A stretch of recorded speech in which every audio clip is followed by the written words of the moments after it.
অনলাইনে বুকিং করেন? Online booking জগতে পাতা রয়েছে প্রতারণার ফাঁদ, সতর্ক করছে কেন্দ্রীয় স্বরাষ্ট্র মন্ত্রক। কেন্দ্রের বিবৃতি বলছে, মূলত পুণ্যার্থী এবং পর্যটকদের লক্ষ্য করে দেশ জুড়ে গড়ে উঠেছে অনলাইন প্রতারণা চক্র। হোটেল হোক বা টিকিট, ঘুরতে যাওয়ার প্যাকেজের অনলাইন বুকিংয়ের মধ্যেই পাতা রয়েছে প্রতারণার ফাঁদ। চারধাম যাত্রা শুরুর আগে অনলাইনের এই প্রতারণা এড়াতে বিশেষ সতর্কতা অবলম্বনের পরামর্শ দিচ্ছে স্বরাষ্ট্র মন্ত্রক।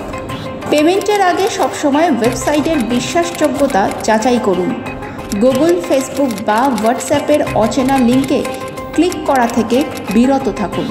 শুধুমাত্র সরকারি পোর্টাল বা নির্ভরযোগ্য সংস্থার মাধ্যমেই অনলাইন বুকিং করুন।